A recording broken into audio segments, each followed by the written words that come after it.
Ira touched Lynn's sweat-soaked forehead and glided her fingers down her new mistress's cheeks. Warm, shallow breaths exhaled from Lynn's parted lips, as did trickles of saliva. Ira peeled the brown satin sheet from Lynn's naked body. The bottom sheet was saturated in sweat, even though Ira had already changed the linens once in the last 12 hours. Weakened not only by the metamorphosis, but also by her mate's physical ailments from his battle with the demon mother, Mistress Lynn lay in a deep sleep. But Ira knew that if she did not wake soon, the metamorphosis would drain every ounce of her life and consume her.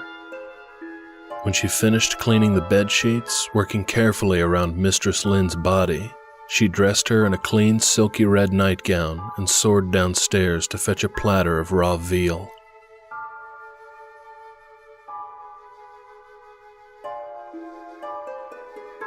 Setting the food on the foot of the bed, Ira plucked a piece of the tender meat and touched it to Mistress Lynn's lips.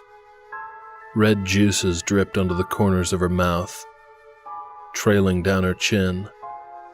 But Ira could not get Lynn to part her lips. Your life is fading without the nutrients it needs. You must eat. Please. No. Isaac had generously given Ira asylum from purgatory for so many years. Ira would not fail him. But, mistress, if you starve to death, that will mean the death of Isaac. Isaac? Where's Isaac? I want Isaac. Lynn spoke, but her eyes never opened. Isaac will return soon. But Master does not wish to return home and find a starved carcass of his mate. Ira forced a chunk of the meat between Lynn's lips. If not for yourself, then for your mate. Lynn's teeth clamped on Ira's fingers, but the wraith phased her hand out. Ira clenched Lynn's jaw shut and forced her to chew. Please forgive me, mistress, but this is the only way. Tears formed in Mistress Lynn's reddened eyes and fell onto the ivory pillowcase. Muffled moans from her upper torso filled her closed mouth. Ira fed Lynn 2 more slabs of meat before retrieving a pitcher of iced water and assisting Lynn in drinking. Very good, mistress. Very good. Ira patted Lynn on the forehead. Lynn's eyes flared yellow.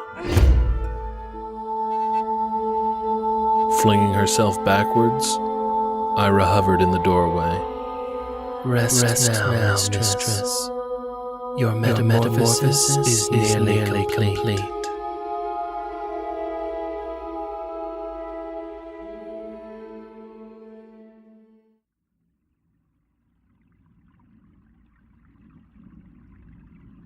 The still water possessed the consistency of wispy cotton rather than fluid.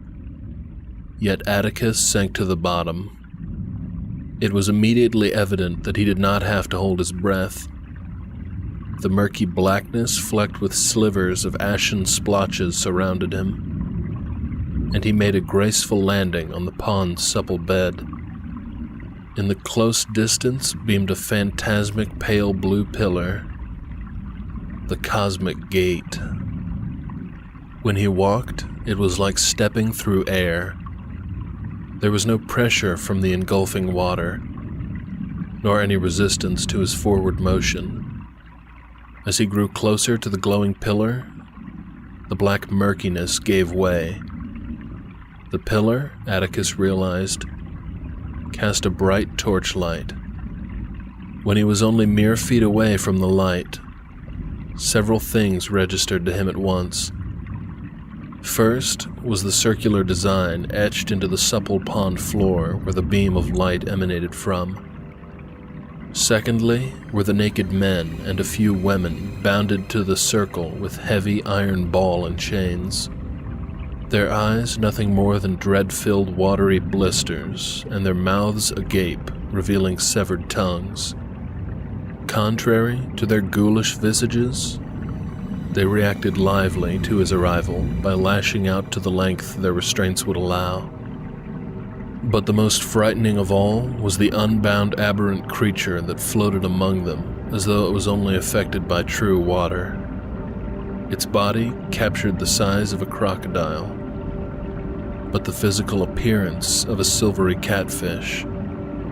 Multiple spindly legs more suitable for a spider shoved against the currents of water.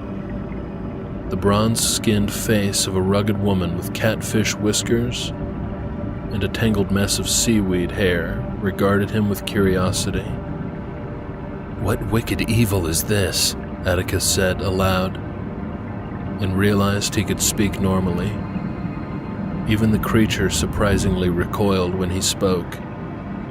Her skinny stem-like legs thrashed and she bared diminutive flat-edged teeth. Atticus examined the bound men and women to discover they had countless tiny wounds covering every part of their bodies. Whatever this abomination was, it had been slowly feasting on these wretched people. The monster launched its repulsive body toward him. Atticus dodged. He unsheathed his sword. The creature doubled back. Its tail end swayed to and fro to gather momentum. Atticus held his blade at the ready, feet firmly planted, teeth clenched. The fishwoman torpedoed straight for him. Atticus ducked, but held his sword up so to split the creature in half. Instead, the monstrosity passed right through the blade. Was it a ghost? When it swerved around to counter-strike him with two spider legs, the gangly limbs passed harmlessly through Atticus. Both Atticus and the monster held each other's baffled gazes. "You don't even exist in this plane, yet you very well do." He sheathed his blade and tittered. Stranger things than Rorn or he had ever imagined plagued the multiverse. Without further delay, he stepped beyond the circle of chained ghouls and into the cosmic portal, back to the modern-day Buckeye, back to battle the Geminus beast.